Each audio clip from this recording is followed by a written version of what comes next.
नमस्कार, आपके साथ मैं हूं आदित्य कुमार। भारत और कनाडा के बीच एक बार फिर से रिश्ते बेपटरी हो गए हैं। दोनों देशों के बीच एक बार फिर हरदीप सिंह निज्जर के मामले को लेकर भिड़ गए हैं। दरअसल कनाडा में इस समय जस्टिन ट्रूडो की सत्ता मुश्किल भंवर में फंस चुकी है। ऐसे में कनाडा की जनता का ध्यान भटकाने के लिए उन्होंने भारत पर बड़े आरोप मढ़ दिए हैं। सबसे बड़ी बात तो यह है कि ट्रूडो दावे तो बहुत बड़े बड़े कर रहे हैं, कह रहे हैं कि हम छोड़ेंगे नहीं, सबूत हैं, लेकिन सबूत क्या है ये किसी को नहीं बता रहे हैं। कहते हैं कि ऑस्ट्रेलिया और अमेरिका ने उन्हें सबूत उपलब्ध कराए हैं, लेकिन इन देशों ने भी ट्रूडो के दावे को पूरी तरह से सही मानने से इंकार कर दिया है। दरअसल कनाडा में अगले साल चुनाव होने हैं और ट्रूडो चुनाव के चलते भारत के साथ संबंध पूरी तरह से बिगाड़ने पर आवादा हो गए हैं। उन्हें लग रहा है कि अगर भारत पर गंभीर आरोप मढ़ दिए जाए तो भले ही कनाडा को बड़ा नुकसान हो जाएगा, लेकिन उन्हें चुनाव में इसका फायदा मिल सकता है। इसलिए अब वो स्थिति को तनावपूर्ण बनाने में जुट गए हैं। ट्रूडो अनलगर आरोप लगा रहे हैं, लेकिन जब भारत की तरफ से कहा जाता है कि सबूत दीजिए, बताइए, तो कनाडा की तरफ से कह दिया जाता है कि सबूत है ही नहीं। शक और सिर्फ शक, और ट्रूडो के शक की दवा भारत के पास नहीं है। इसलिए दोनों ही देशों के संबंध अब बेहद खराब होते जा रहे हैं। दरअसल भारत की तरफ से लगातार कनाडा से सबूत मांगे जा रहे हैं, लेकिन कनाडा सबूत देने से इंकार कर रहा है। या यह भी कह सकते हैं कि कनाडा ने आरोप तो लगा दिए हैं, लेकिन सबूत उसके पास है ही नहीं, और ट्रूडो अपने आरोपों को लगातार दोहरा रहे हैं, जिस कारण से भारत और कनाडा के संबंध बिगड़ते जा रहे हैं।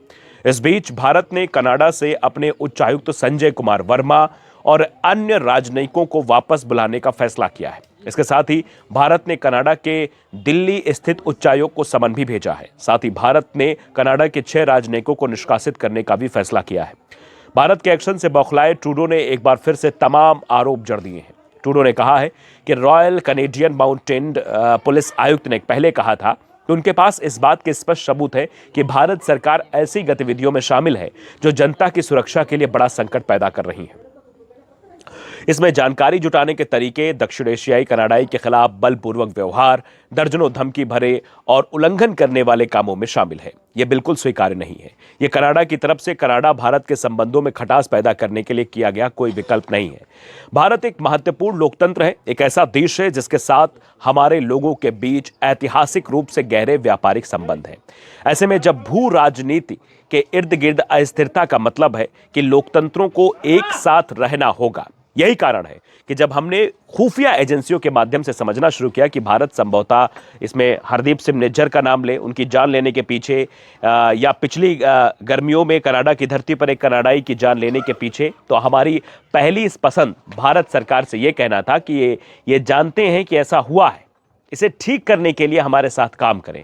हम इस लड़ाई में शामिल नहीं होना चाहते। लेकिन जाहिर है कि कनाडा की धरती पर एक कनाडाई की जान ऐसी चीज है जिसे हम एक देश के रूप में नजरअंदाज तो कर सकते हैं। इसलिए हमने हर कदम पर भारत को अपनी जानकारी से अवगत कराया है। भारत ने कनाडा के इस रुख पर विरोध जताते हुए बात साफ तौर पर कही है कि दिल्ली स्थित उसके मिशन के सीनियर डिप्लोमेट के जो समन है वो सामने आया है। विदेश मंत्रालय ने कहा कनाडा में भारतीय उच्चायोग और अन्य राजनयिकों पर बेबुनियाद निशाना अस्वीकार्य है।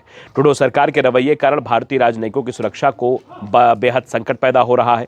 हमें वर्तमान सरकार में कोई भरोसा नहीं है। इसी को देखते हुए भारत सरकार ने कनाडा से अपने उच्चायुक्त समेत अन्य राजनयिकों को वापस बुलाने का भी फैसला कर लिया है।